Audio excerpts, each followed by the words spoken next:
Ce podcast a été enregistré à Pod Paris, le festival du podcast. Ce festival vous a plu ? Faites un don sur badgeek.fr.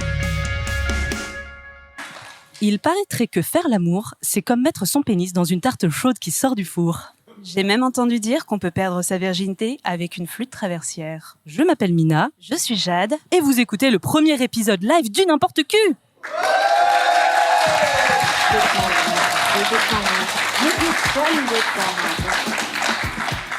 Déloque-toi.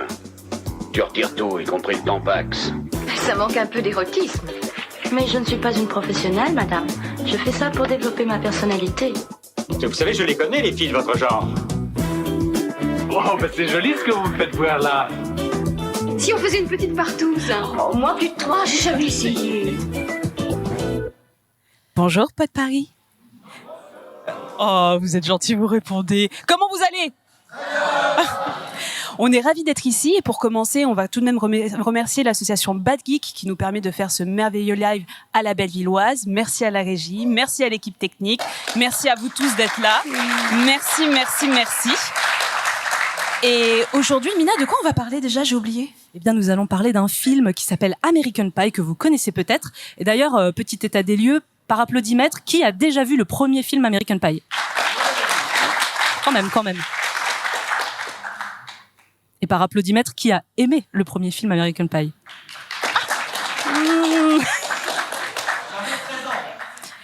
Et je vais demander à une personne très spéciale pour moi dans le public aujourd'hui. Coucou mamie. Coucou. Est-ce que tu peux nous dire très fort si tu avais American Pie ou pas ? Ah, elle l'a pas vu. Bon bah tu vas découvrir un super film et tu repartiras avec le coffret à la fin du live. Du coup, American Pie est un film sur lequel, grand moment historique, nous sommes divisés parce que nous non plus, nous n'avons pas le même avis sur American Pie. Mina, un petit historique, est-ce que tu l'avais déjà vu ? Est-ce que tu l'as découvert pour la première fois pour ce live ? Pas du tout, je l'avais déjà vu, j'ai même vu presque tous les films American Pie, j'ai surtout vu toutes les merdes d'American Pie, ceux qui sont sortis directement en DVD, qui sont pas les trucs de grande qualité, mais j'en ai un bon souvenir. C'est vraiment pour moi les films qui ont bercé mon adolescence, qui étaient un petit peu osés à l'époque et qui ont fait que j'étais obsédée à l'idée de pouvoir aller dans un lycée américain avec un casier, ce qui ne fut jamais le cas. Mais j'en avais un bon souvenir et j'étais très craintive pour ce live parce que je me suis dit 15 ans plus tard, avec tout ce qui s'est passé, à quoi ressemble American Pie en 2024 ? Donc voilà, petit spoiler, moi j'ai toujours bien aimé, mais je sais que ce n'est pas le cas pour toi Jade, donc qu'est-ce que tu as pensé de ce film ? Est-ce que tu l'avais déjà vu avant ? Eh bien, je serai le sel de ce live. Moi, j'avais déjà vu ce film il y a genre 15 ans, je pense, comme à peu près tout le monde dans cette salle, peut-être si vous êtes de ma génération, au moment de l'adolescence, donc quand on n'a pas encore de vie sexuelle et qu'on comprend pas vraiment de quoi on parle, mais on a plein d'idées reçues sur le sexe. Donc je l'avais vu. Et faut dire un truc, c'est que ce film, il marque parce que je me souvenais de 50% du film. Au moins, je me souvenais de toutes les grandes scènes, comment ça se terminait. Donc il y a quand même une écriture qui marque. Mais c'est vrai qu'en le revoyant, moi, j'avais envie d'aimer ce film. Vraiment, j'avais envie que la beauf en moi se réveille, aime chaque blague beauf et rit de bon cœur. Et vraiment, 15 ans plus tard, c'est dépassé. Il y a beaucoup de blagues contre les homosexuels. Oh, oui, non, ça non. Ça va. Oui. C'est enregistré, vous l'avez tous. Ça va. Elle a dit, c'est enregistré. Non, j'avais pas entendu la fin de la phrase. Donc très peu de diversité malheureusement dans ce film. Je crois qu'on n'a aucune personne d'origine afro-américaine. On doit avoir une personne d'origine asiatique qui à un moment lèche la photo d'une meuf. Donc j'ai fait c'est très bien, belle diversité, mais c'est un produit de son époque. Il faut aussi le prendre tel quel. Et avant de commencer le résumé du film, Mina, un petit récapitulatif s'il te plaît. Alors, American Pie raconte l'histoire de 4 amis de lycée qui vont faire le pacte de perdre leur virginité avant leur entrée à la fac. Soit 3 semaines. Et 3 semaines, c'est très court pour trouver une partenaire pour perdre leur virginité. Mais plus généralement, le film est un film réalisé par les frères Wells, Paul et Chris, même s'il n'y a que Paul qui sera cité, on expliquera plus tard pourquoi. Il sort en juillet 1999 aux États-Unis et en France en décembre 1999, cadeau de Noël, avec un budget de 36 millions de dollars et au casting plein de gens qui sont très connus maintenant, dont Jason Biggs, Chris Klein, Shannon Elizabeth, Alyssa Hannigan qu'on aime et qui ont fait un bisou. Et intéressant à noter, le film est interdit au moins de 12 ans, il me semble, en France, si je me trompe pas, à sa sortie. Alors en France, je ne sais pas, de toute façon on reparlera un peu des détails pour ceux qui connaissent pas le N'importe Q. On va d'abord parler de l'histoire du film, on va tout raconter et ensuite on va rentrer un petit peu plus en détail sur la production et sur état des lieux aujourd'hui, qu'est-ce que ça vaut. Mais ce que je sais, c'est que le film est sorti, était prévu en PG-17 aux États-Unis, donc ça veut dire interdit moins de 17 ans, même accompagné, impossible d'aller le voir. Ils ont réussi à faire quelques coupes qui ont permis au film d'être seulement rated R, ce qui est quand même déjà pas mal. Mais en tout cas, ça a permis aussi de faire connaître le film avec cette notation. Et on va commencer le film avec une petite scène de branlette où on va découvrir la personne qui est le héros, qui s'appellera Jim. Alors, il y a beaucoup de personnages, on va faire en sorte que vous vous y retrouviez. On va leur donner des petits noms. Donc, Jim, qui est un peu le héros, un peu loser, de famille d'origine juive, voilà, qui est en train de se taper un petit porno crypté. Oui, voilà, il est en train de se branler dans sa chambre avec donc la télé qui est un petit peu buggée, on dirait un peu Canal+ quand on n'a pas le décodeur. Et donc on a le ton qui est donné assez vite. Et en fait, ce qui se passe, c'est que sa mère va rentrer dans sa chambre. Elle comprend pas tout de suite parce que comme c'est buggé, elle capte pas trop. Mais on a ce petit moment un peu gênant. Le père arrive, le père comprend.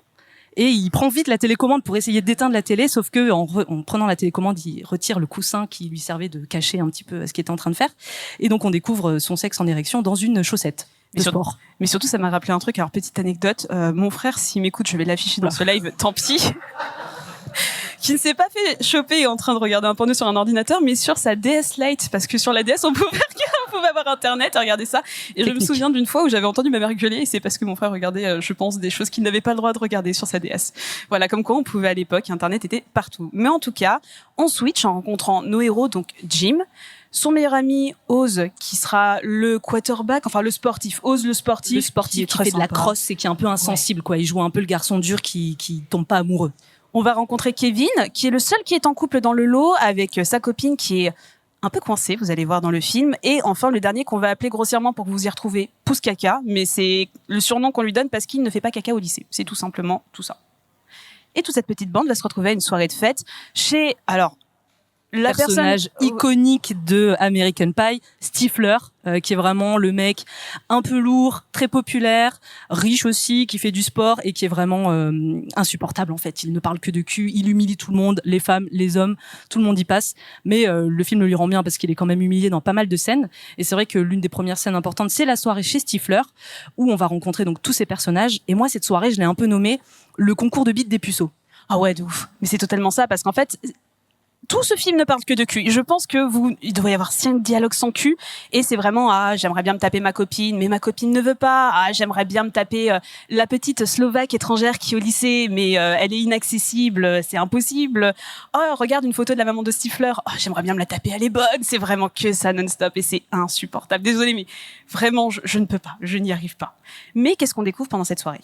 On va découvrir, on va parler peut-être de Sherminator. Oui, Sherminator. Alors, Sherminator qui est un petit peu le loser de la classe. Mais Sherminator va faire quelque chose que nos 4 amis n'ont pas fait. Il va faire la chose. Et ça va leur foutre le seum. Il va sortir donc à la fin de la soirée d'une chambre avec une femme. Et donc, les 4 amis se rendent compte que le plus gros loser de la classe a baisé. Donc, c'est quand même la honte pour eux. Et donc, à ce moment-là, surtout guidés par Kevin, donc le mec qui est en couple, qui est un peu le nice guy, ils vont faire le pacte de perdre leur virginité avant les 3 semaines, donc pour le bal de fin d'année. Sachant que le bal de fin d'année, souvent, c'est un petit peu le moment où on y va droit au but sans les mains. C'est le moment où ça y est, on y va, on est heureux, on a notre partenaire, on fait ce qu'on a à faire et on passe à la fac parce qu'on se reverra plus jamais. Et il y a des termes, sachant qu'il faut un rapport sexuel valide et consensuel, donc c'est-à-dire pas de prostituée pour faire ce pacte. Donc essayez de trouver une partenaire. Mais ça va être plus compliqué que ce qui est prévu quand même. Ça va être très compliqué. Mais avant, peut-être la petite scène d'explication du père de Jim sur la sexualité. Qui arrive avec les magazines, non pas les magazines. En fait, on a le père de Jim qu'on va avoir plusieurs fois, qui est aussi une icône avec Stifler parce que c'est un personnage qui revient dans tous les films American Pie, qui est un père très gentil, un petit peu gênant. Parce qu'en fait, il veut être à l'écoute de son fils, il veut l'aider à aborder sa sexualité de manière saine, mais il le fait vraiment de manière très gênante et délicate. C'est-à-dire qu'il arrive dans la chambre de Jim, donc après l'incident du porno et de la chaussette, et il débarque avec des magazines pour lui apprendre ce qu'est le sexe, mais des magazines de style Hustler, Playboy, et il lui demande d'ouvrir telle ou telle page pour voir, ce Hustler, voilà. Et eux, ils s'intéressent un petit peu plus à l'anatomie de très très près interne de la femme. Mais en plus, il imite, en fait, il arrête pas de le regarder et il dit, mais tu vois, mon fils, elle te regarde un petit peu en mode, Ça va? Ah, Tu aimes ça, mon il est très canard? gênant, mais il est... La VF est il est incroyable. La VF est incroyable. Elle est très très bien. Mais ça va être ponctué de plein de petites scènes comme ça, où par exemple un dialogue où Jim demande à Sherminator ce que ça fait de pénétrer une femme. Non, en fait, les quatre C'est qui amis, qui parce que le dit, voilà, le petit point important aussi, c'est que Kevin, donc le seul ami du groupe qui est en couple, il explique qu'ils ont jamais fait l'amour. C'est vraiment un des enjeux du film. Il a jamais fait l'amour avec sa copine. Ce qu'on apprend, c'est qu'en fait, il a déjà fait plein de ce qu'on va appeler des préliminaires, et notamment le stade 3 qui les appelle, qui est donc le doigtage.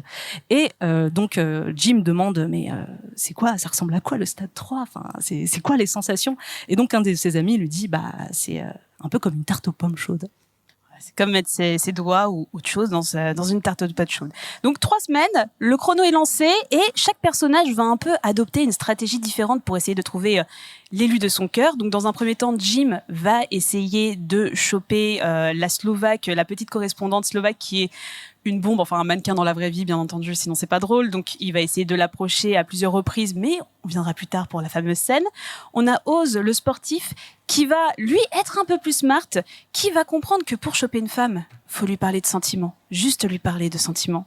Et du coup, qui va s'inscrire à la chorale de l'école où il y a des meufs qui sont un peu coincées, mais méga bonnes. Donc il va s'inscrire à cette chorale en plus du sport. Ça va être notre côté un peu High School Musical pour celles et ceux qui aiment ça, pour essayer de choper celle qui sera un peu l'élu, qui est la belle Heather.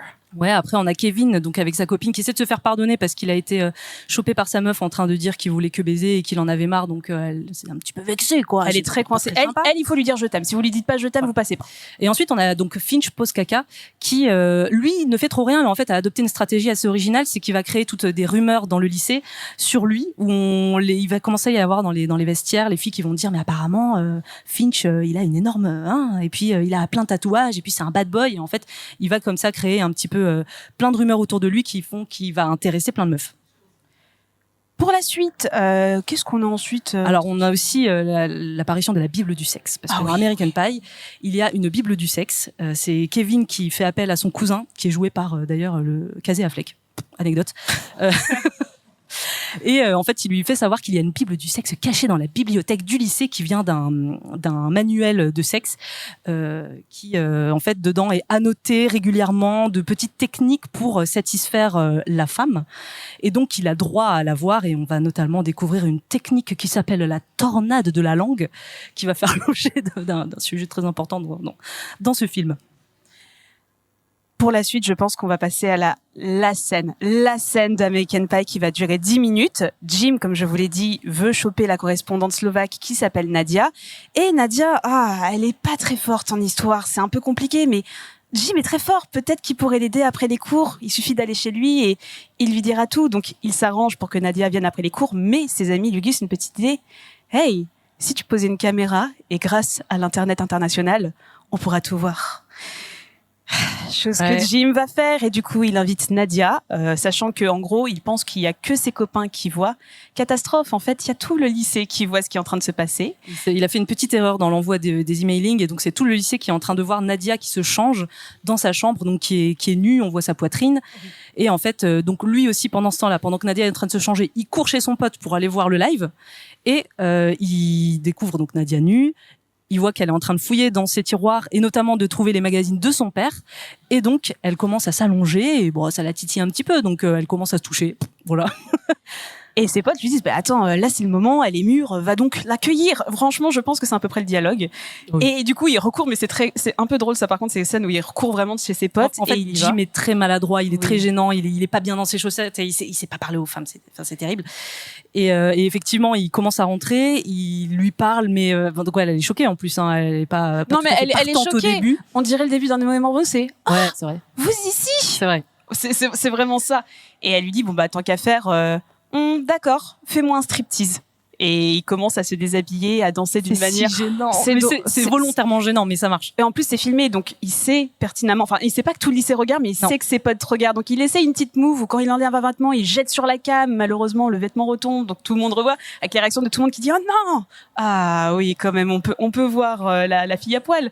Et il commence à s'approcher de Nadia. Il commence à mettre sa main sur sa cuisse qu'elle fait remonter. Et il éjacule instantanément. Voilà, malheureusement l'incident devant absolument tout le monde.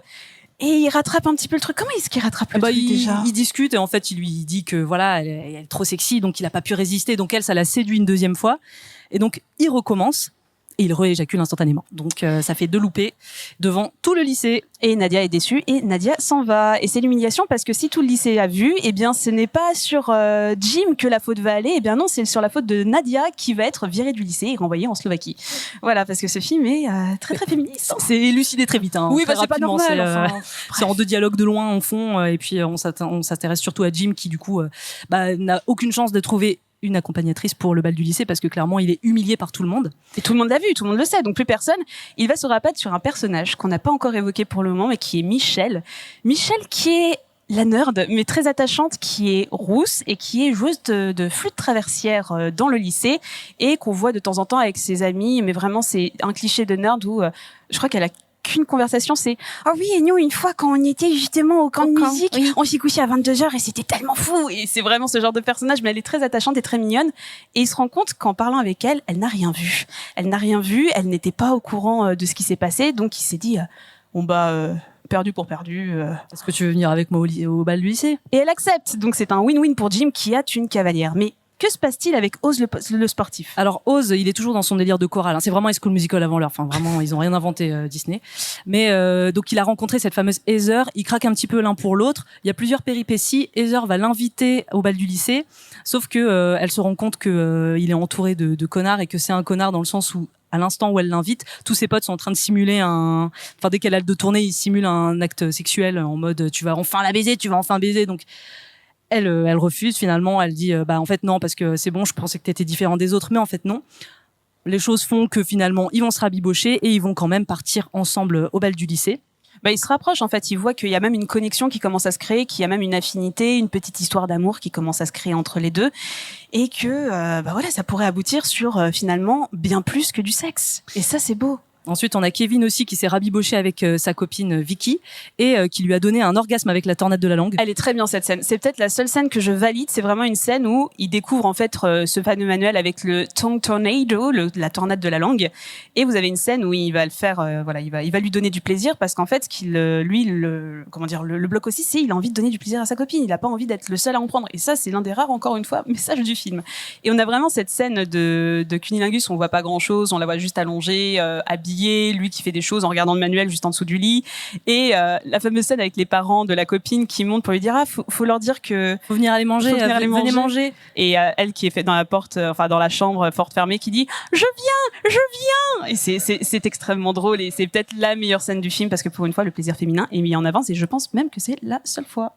Dernier personnage des 4, on a Finch, donc Postkaka, qui lui s'est fait humilier parce qu'en fait il a volé le plus sain de Stifler, donc Stifler n'a pas apprécié, et a mis du laxatif dans son macchiato, et donc il se retrouve humilié puisqu'il va dans les toilettes et il va chier partout dans les toilettes du lycée, je ne sais pas comment dans les toilettes des filles, même dans les toilettes des filles, tout le monde le voit, donc pour le coup ça va être le seul qui n'aura pas d'accompagnatrice pour le bal du lycée. Mais arrive le moment du bal. Le moment du bal qui finalement est plutôt vers la fin du film, on se rapproche doucement mais gentiment, on va commencer à détailler un petit peu et c'est là où en gros on va avoir plusieurs conclusions de les personnages qui en ont ras le cul. On n'arrête pas de parler de sexe. Pourquoi est-ce que tout le monde en fait tout un flanc de parler de sexe, on se prend la tête alors qu'on n'a même pas commencé à faire quoi que ce soit, on n'a pas de vie sexuelle, tout le monde est rien. un peu déprimé. Mais moi je trouve que c'est justement le message du film qui est intéressant en fait, c'est qu'on va avoir ce truc où pendant 1h30, on nous parle que de cul et c'est lourd et c'est vraiment les mecs qui veulent juste baiser. Et là, en fait, ils en ont ras le cul, ils en ont marre, on fait que parler de ça et t'as vraiment Jim qui dit, j'en ai marre, j'ai pas encore baisé, que j'en ai déjà marre. Au moins, Michel, on parle pas que de cul et ça fait plaisir. Et donc, je retourne avec Michel parce que j'en ai marre de vous. Et en fait, il y a une petite scission entre le groupe à ce moment-là. Et surtout, on va se découvrir que Sherminator, en fait, n'a pas couché. Il n'avait pas perdu sa virginité puisque la fille qui était avec lui apprend par des bruits de couloir qu'il fait croire à tout le monde qu'il a couché avec elle. Et donc, elle décide de l'humilier en public en allant sur la scène du bal pour dire que ils n'ont pas couché ensemble, ils ont juste parlé toute la nuit et qu'il fait pipi quand il est stressé dans son pantalon. Du coup, on va avoir 4 fins un petit peu différentes pour nos héros. On va se séparer un petit peu. On va commencer par Oz le quarterback. Enfin, le quarterback, il est même pas quarterback. Je sais pas pourquoi je dis ça, mais il fait de la crosse. Il fait de la crosse. Et du coup, lui, il est avec Heather. Il va au bal avec Heather et il se rend compte que ça se passe bien. Il commence à se faire des petits bisous, à être un peu dénudé, mais ils ont pas envie de le faire finalement. C'est bien aussi d'être juste ensemble, de passer un moment ensemble, d'être amoureux ensemble et de vouloir peut-être se projeter dans l'avenir sans forcément faire de sexe. Donc, mais ça, je trouve que joli. c'est super cool. C'est-à-dire que c'est vraiment le couple où finalement les 4 ne vont pas forcément perdre leur virginité. Il y en a un qui va juste ouvrir son cœur et se rendre compte que le plus intéressant c'est l'autre. Et de mais c'est parce qu'il va faire aussi un move qu'on n'a pas dit, c'est qu'en fait, alors ça c'est vraiment High School Musical material. C'est-à-dire que lui, il avait son match de cross en même temps qu'il y avait la chorale. Et il voulait faire de la crosse parce que voilà, il y a tous ses potes qui disent non mais tu vas pas tout laisser tomber pour la nana, ça va pas. À la mi-temps, il a compris que le plus important c'était le chant. C'était d'aller chanter avec Heather, c'était vraiment pas de faire de la crosse, donc il abandonne tout, il va chanter et c'est le move qui en fait déclenche. Oui, High School Musical avant l'heure. Même c'était quand, c'est 2006, 2005 à peu près. Ouais, à peu près. Ouais, 10 ans avant l'heure, voilà, exactement. Mais en tout cas, la conclusion pour ces personnages, c'est que vous êtes pas obligé de faire du sexe, ça veut pas dire que vous aimez pas, ça veut dire que vous pouvez quand même passer des bons moments autrement et ça c'est beau. Et ça, c'est l'amour. Oh, mais pour les autres, parce que c'est le seul qui est comme ça, que se passe-t-il avec Kevin et sa copine? Alors avec Kevin et sa copine, finalement, elle est partante. Donc ils vont s'installer dans une chambre dans la maison de Stifler, où se passe la soirée de fin d'année. Et ils vont décider de faire l'amour. Mais c'est un peu bizarre parce qu'il lui dit « je t'aime », mais on sent qu'il y a un truc qui est pas très spontané, quoi. C'est un peu mécanique. Donc ils font le truc, ils le font plus ou moins bien. On sait pas trop s'ils ont aimé ce moment-là ou en tout cas si elle a pris du plaisir. Et ça se termine où Vicky lui dit écoute, de toute manière on va dans des facs très différentes, dans des états différents, donc dans tous les cas mieux vaut qu'on se sépare ici, ça va pas marcher. Donc c'est un peu doux amer, si on peut dire ça comme ça, pour cette relation. Moi je l'interprète un petit peu en mode c'est pas parce que on passe un bon moment ensemble qu'on va devoir passer toute notre vie ensemble. Tu vois ce que je veux dire? C'est un petit peu ça, c'est pas parce que vous couchez avec une personne ce sera l'élu de votre cœur et vous savez quoi, c'est ok aussi. C'est un peu triste, ça peut être doux amer si vous avez une relation avec cette personne, mais c'est ok. Ensuite on a Jim peut-être? Oui, Jim, le personnage principal. L'une des scènes les plus iconiques, de toute façon, tout est avec Jim. Jim sort avec Michelle et il finit par parler un petit peu avec elle toute la soirée. Voilà, ça papote. Elle parle de son camp. Elle dit à quel point c'est trop bien de faire de la musique, à quel point c'est des dingues en fait d'avoir joué la partition à l'envers, mais vraiment incroyable quoi. Ouais, plein d'anecdotes et même une fois, je me suis branlée avec une flûte traversière. Et là, il fait quoi? Out of nowhere. Voilà, ouais, vraiment. Il pose ça comme ça. Elle pose ça comme ça.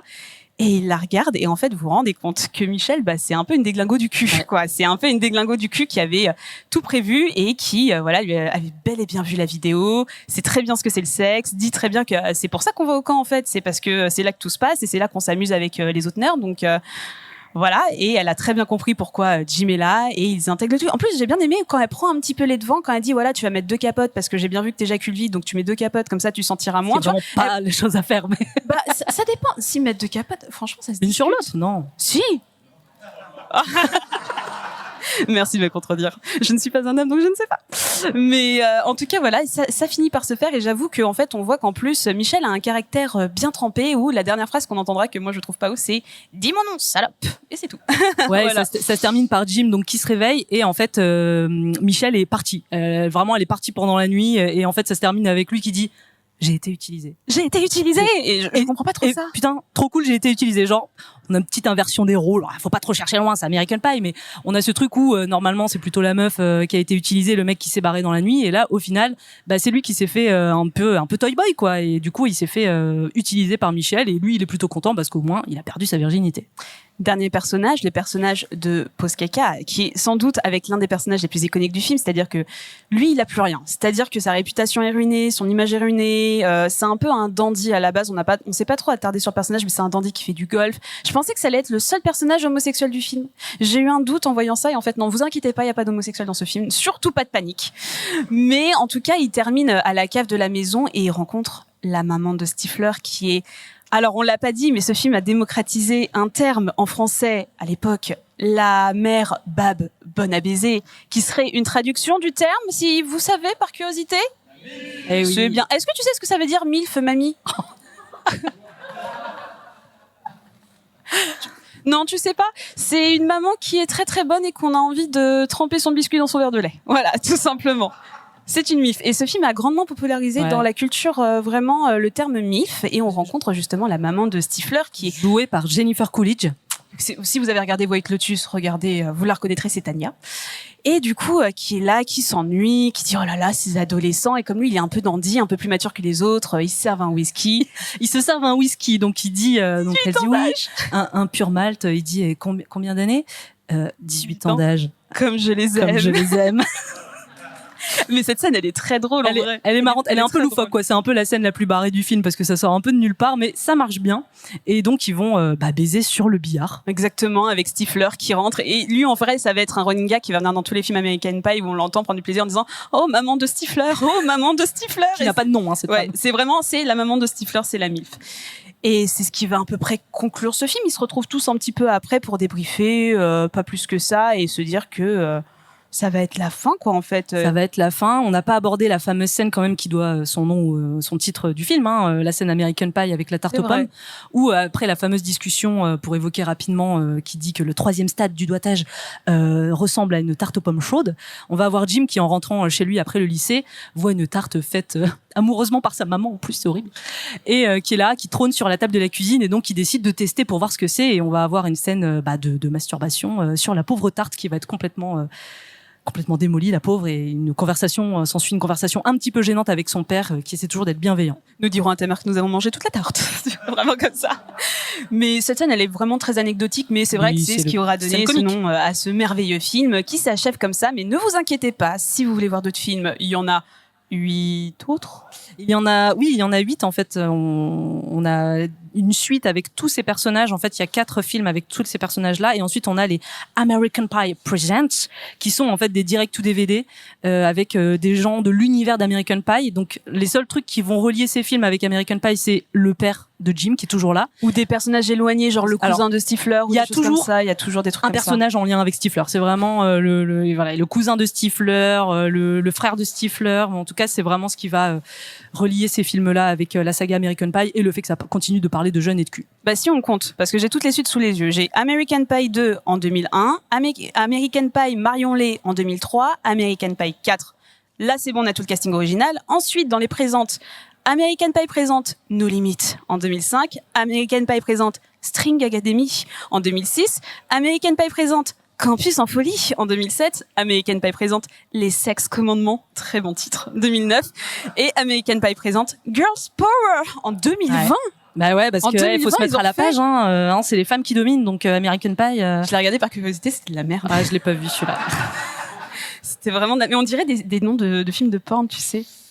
Ouais, il y a peut-être des parodies porno, d'ailleurs, d'American Pie. Oui, mais c'est pas des parodies porno, c'est du porno tout court.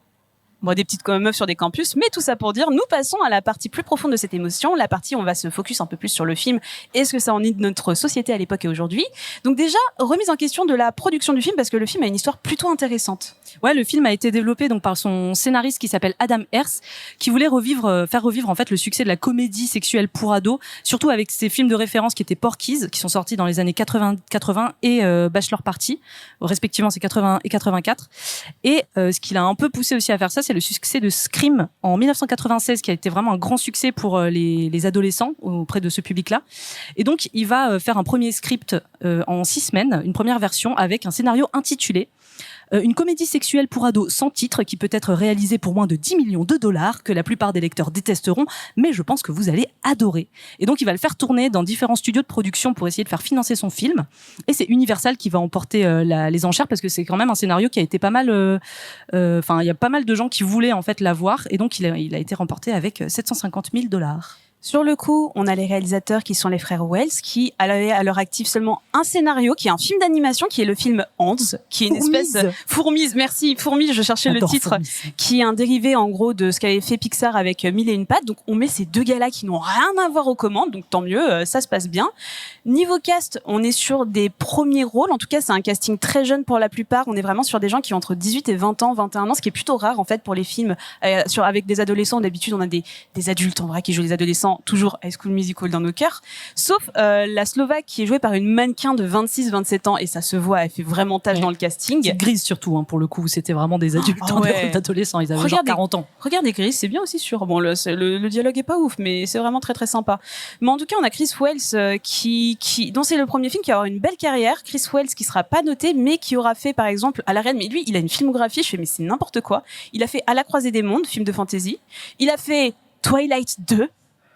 Pourquoi je ne sais pas. Il a été scénariste sur Fourmis, du coup tu l'as dit. Cendrillon, le remake de 2015. Il a été scénariste sur Rogue One. Pinocchio de Zemeckis qui est une catastrophe, et The Creator qui est un très bon film. Ça n'a rien à voir, mais c'est très bien. Ce mec a l'air de s'éclater à faire du cinéma, et ça, c'est tout ce qu'on veut. Mais sa diffusion. Alors, j'allais dire, pour le casting aussi, sachez que le père qui est joué donc par Eugène Levy était censé être joué par Bill Murray. Donc, on était à 2 doigts d'avoir un Bill Murray qui explique des magazines porno et qui dit qu'il faut pas mettre sa bite dans une tarte aux pommes. On était à 2 doigts. Eugène Levy est très très bon dans ce rôle-là. Il est excellent. Il le marche, enfin ça fonctionne très très bien. Mais en tout cas, c'est un peu la seule grosse tête d'affiche qui est dans ce film. Ce qui est marrant, c'est que le casting qui était plutôt jeune et inconnu à l'époque, aujourd'hui, c'est quand même des gens qui ont une très grande carrière. Enfin, je pense par exemple à Alison Hannigan qui a joué dans Buffy, qui a joué dans How I Met, Jason Biggs plus ou moins. En tout cas, ils ont peut-être eu plutôt des seconds rôles. Jennifer Coolidge qu'on a revu récemment dans The White Lotus et qu'on voit dans plein de films. Enfin, c'est des gens. Enfin, Mena Suvari qui joue Heather, donc la meuf de la chorale, qui a joué la même année d'ailleurs dans American Beauty, qui joue la jeune fille. Ah, je me disais que ça me disait quelque chose. Donc on a quand même un casting qui est assez intéressant. Tara Reid qui joue la copine Vicky, qui a fait quelques grands films comme Sharknado. Mais en tout cas, bon, tout le monde n'a pas eu une super carrière, mais c'est des têtes qu'on connaît un peu tous. Sauf les gars, en fait. Ceux qu'on voit le moins, finalement, c'est les gars. Les filles, elles ont une belle carrière, mais moins les gars. Mais au niveau de la diffusion, le film sort, comme je vous l'avais dit, aux US en juillet 99, pardon. C'est un film d'été qui sort la même semaine qu'un film d'exception. Vous allez sans doute me huer, mais j'adore ce film Wild Wild West avec, j'adore ce film, je le trouve génial. Mais, qu'il va devancer, American Pie va battre Will Smith, qui l'eût cru, rapportant plus de 18 millions de dollars sa première semaine. Semaine 2, il passe numéro 2 derrière Eyes Wide Shut, mais devant l'excellent film de crocodile Lake Placid, rapportant plus de 13 millions, sachant que ça veut dire qu'en 2 semaines, le film ayant coûté 30 millions, il est rentabilisé en 2 semaines. Et je trouve ça quand même assez fou pour une comédie sur du cul. Ouais, en fait, le film en lui-même a coûté 11 millions de dollars, mais c'est vrai qu'avec le budget pub qui a été énorme, on arrive à 30 millions, et au total, il a fait 230 millions de dollars au box-office. Donc en vrai, c'est un méga succès, c'est hyper rentable. Après 5 semaines d'exploitation aux États-Unis, seulement aux États-Unis, on parle que des États-Unis, il rapporte 85 millions de dollars, et surtout, il reste à l'affiche pendant plus de 25 semaines aux États-Unis, ce qui est du rarement vu. Je crois qu'on a rarement vu un film qui restait autant à l'affiche. 25, j'arrive pas à traduire en semaine, en mois, vous le ferez pour moi. Mais du coup, pour un total de 102 millions de dollars au box-office, c'est vraiment énorme. Et ce qui fait que c'est le 17e film qui a rapporté le plus de recettes en dollars cette année de 99. Et d'ailleurs, les films suivants, donc, qui ont coûté tous un tout petit peu plus cher pour les 3 principales séries avec le cast principal. Je parle pas des direct to DVD, mais en tout cas, les 4 films vraiment de la série principale augmentent à chaque fois en budget. Mais en termes de réception, on reste sur les mêmes chiffres. Donc c'est pas des films, enfin c'est des films qui ont toujours été rentables, mais ça a pas été un succès forcément grandissant au fur et à mesure. Tu te trompes. Pour le deuxième, tu te fourvoies sur le deuxième. Le deuxième, il a fait de meilleures entrées, plus d'1 million d'entrées en plus, donc c'est quand même pas rien, et plus de 50 000 $. C'est quelque chose, c'est important pour le cinéma, il faut dire les chiffres, c'est important. Tu aimes les stats, j'aime les stats. C'est vrai que j'aime les stats. Et à l'international, du coup, on est sur plus de 235 millions de dollars rapportés. C'est un carton total. Le film a eu aussi quelques distinctions. Alors c'est pas le film de l'année, on n'est pas sur des Césars ou des Oscars ou le Festival de Cannes, mais il a été quand même sélectionné 24 fois dans quelques cérémonies et festivals, principalement des trucs pour les adolescents, Young Hollywood Awards, MTV Movie Awards, Teen Choice Awards. Donc on reste sur des trucs vraiment public adolescent à fond. Quid de la réception critique? Plutôt mitigée.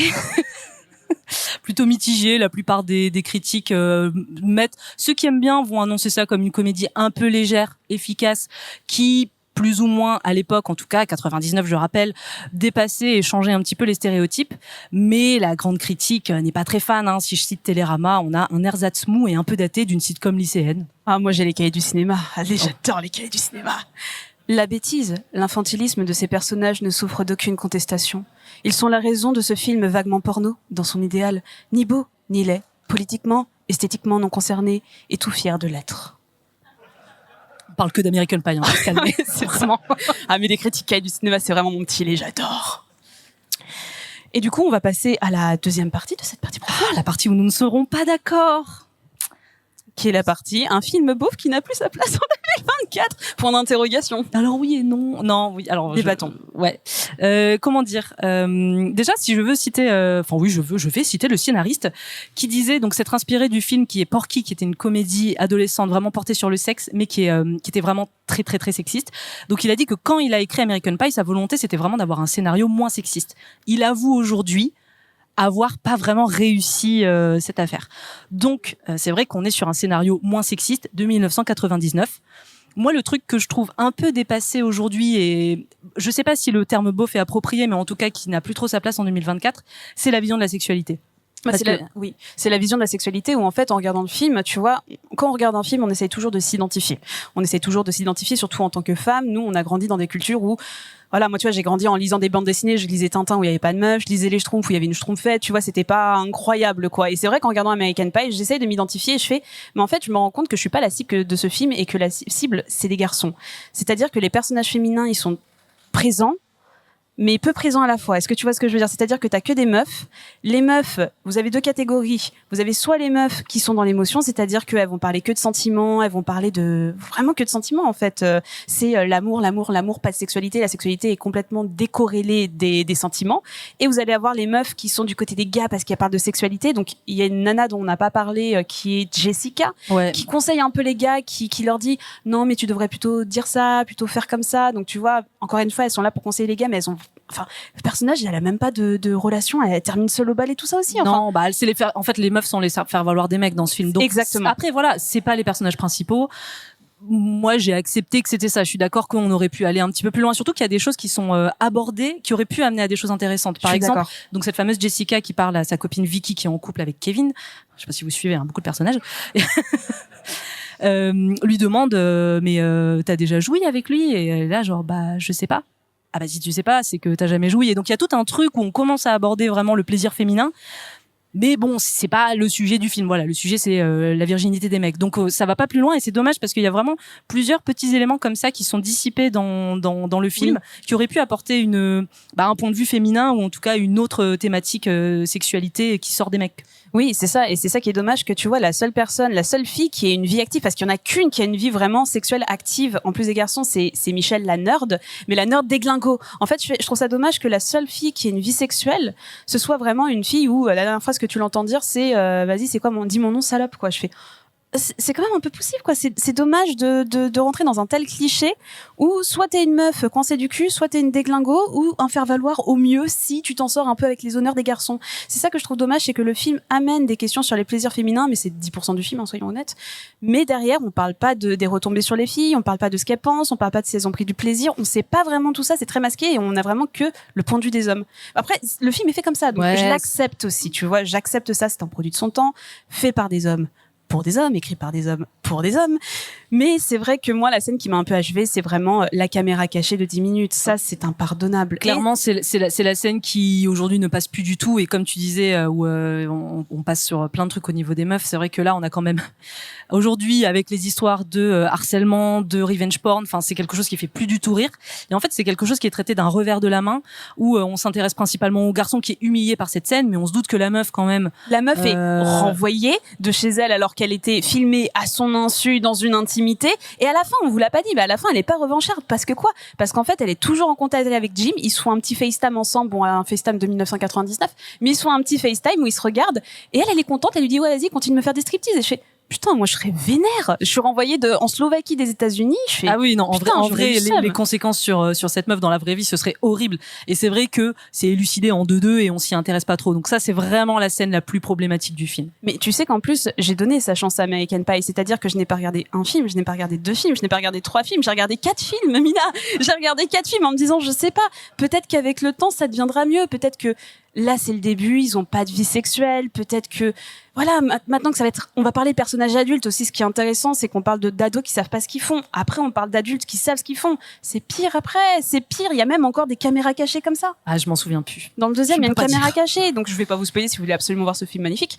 Mais il y a une caméra cachée. Et je fais, mais franchement, et on parle de films qui sortent jusqu'en 2005-2006. Et je fais, putain, fait chier quoi, c'est dommage pour une fois qu'on a une comédie sur le sexe pour les ados, enfin pour les ados à la base. Et moi ce qui me fait peur, alors je vais peut-être rentrer dans mon côté réac de droite, peut-être possiblement, mais je suis pas de droite promis. Mais vraiment c'est me dire, j'espère que ce film a pas servi d'exemple en fait, tu vois, que quand on est ado et qu'on sait pas trop ce qu'on fait, surtout sur la sexualité, où on cherche un peu des infos là où on peut, par exemple la pornographie, on prend un peu ce qu'on peut. Est-ce que ce film a été pris au sérieux ou pas, tu vois, c'est un peu ce genre de truc où je dis, j'espère que ça a été regardé en mode c'est une comédie et pas un guide de sexualité, même s'il y a des bonnes choses à prendre.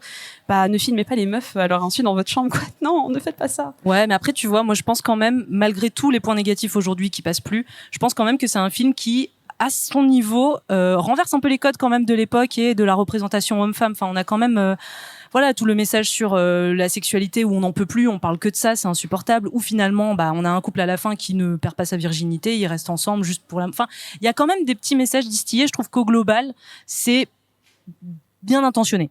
Bien intentionné, mais par contre, il y a un autre truc qui m'a un peu choqué, dont on n'a pas trop... Enfin, choqué, non, c'est l'époque, vous me direz, c'est un produit de son époque, mais c'est vraiment le traitement de Stifler qui, vraiment, la moitié du film, c'est des blagues...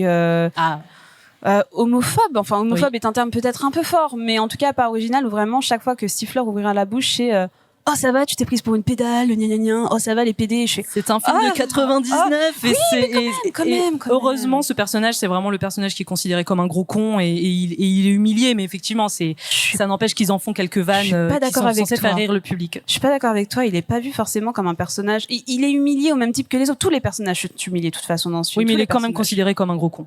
Oui, mais il est aussi considéré comme un mec cool, vraiment. Dès qu'on entend parler de lui, c'est Stifler, mais il fait les fêtes les plus cool. Tu penses qu'il y a moyen que tu m'invites? Vraiment, il est trop cool ce mec. Ah, trop bon délire, Stifler. C'est vraiment ça, la moitié du film, c'est très 50-50. Et il va être comme ça dans les autres films aussi, tu vois, où c'est un peu un con, mais sa connerie est un peu glorifiée. Et j'aime pas trop ça. En tout cas, moi, je sais que un des trucs aussi que je trouve un peu dépassé, c'est vraiment cette la représentation de la sexualité, où en fait, avec le couple Kevin et Vicky, donc ils ont fait en fait plein de choses. Moi, au début, je me suis dit, ils ont pas couché ensemble, c'est-à-dire en fait, ils sont restés au stade bisous, mais il est passé au stade 3, je rappelle.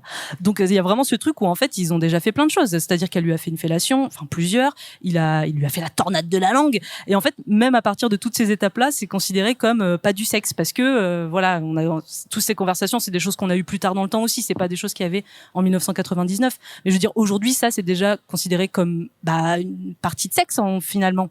Et en fait là non, on est vraiment sur focus pénétration centrée quoi. Oui, c'est ça. Et il y a un autre truc qui est très très cool aussi dans le film, ça par contre c'est la fin couche avec une MILF. Ça, je trouve ça sympa, tu vois, je fais, la sexualité n'a pas d'âge. Tu vois, c'est un peu ça où, vous pourriez peut-être être intéressé par une personne que vous ne soupçonnez pas, qui est plus vieille que vous, plus jeune que vous pour certaines dans cette salle.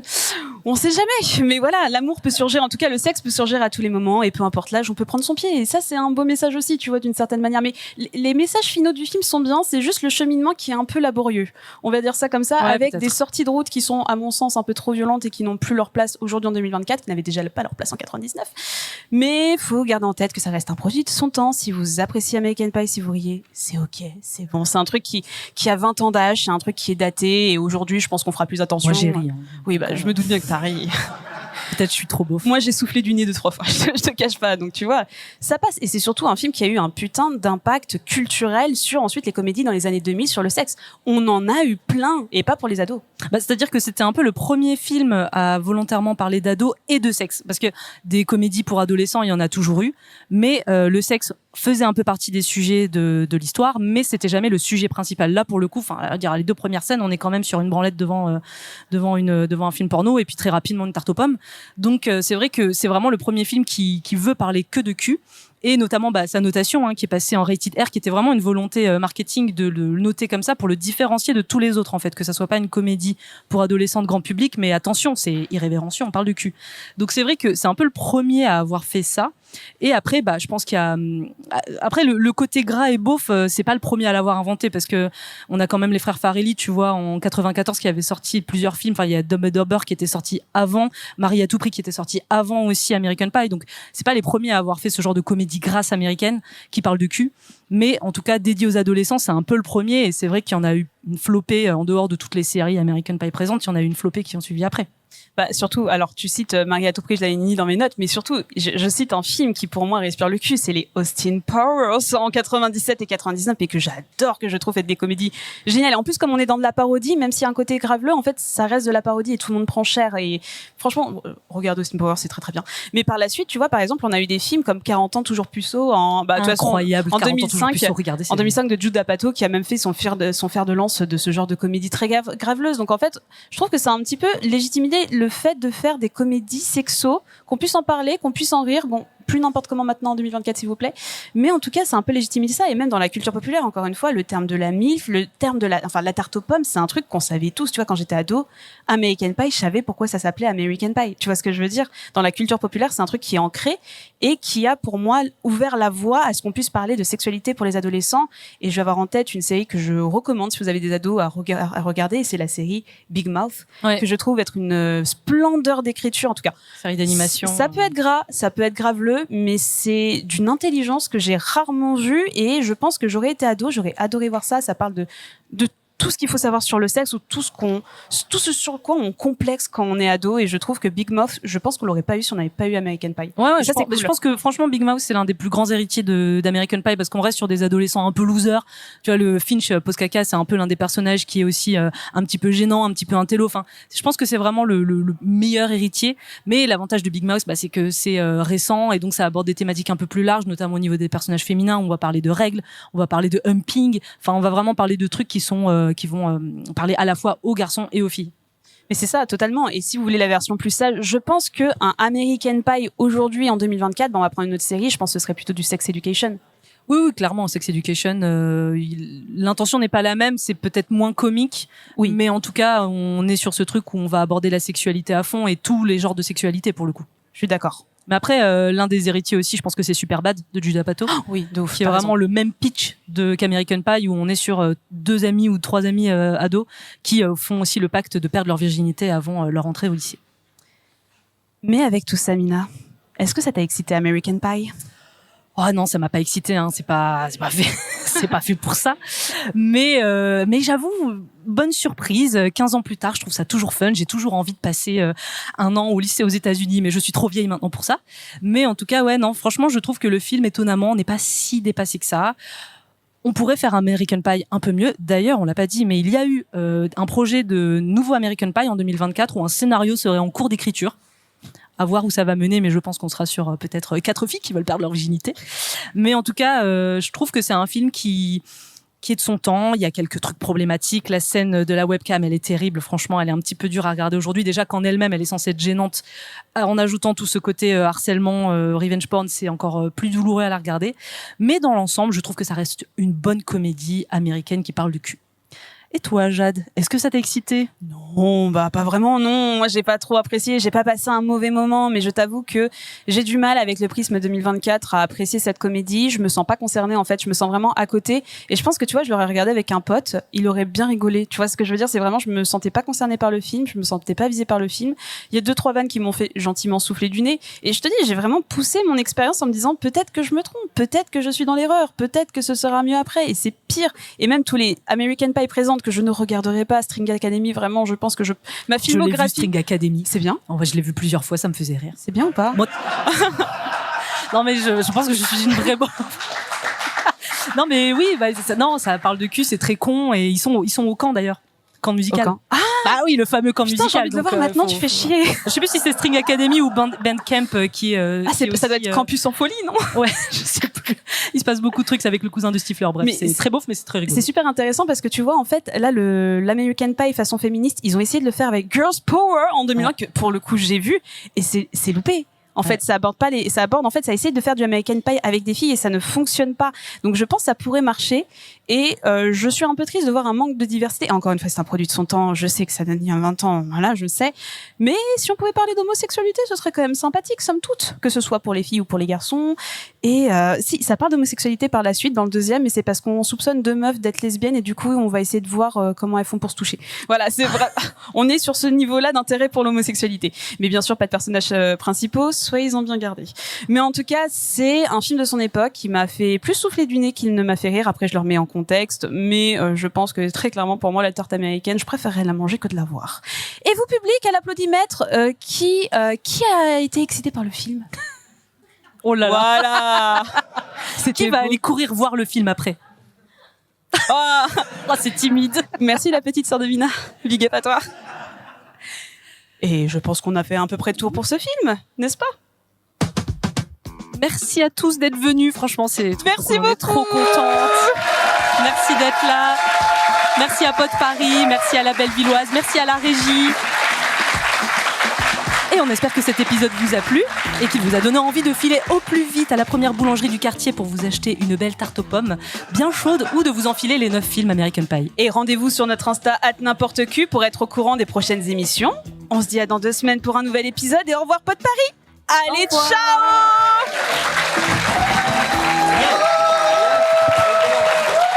Bon voyage, Maurice. Nous préférons rester ici. On va s'en donner à cœur joie. Allez, je vais faire pour ta journée, j'ai trouvé la technique.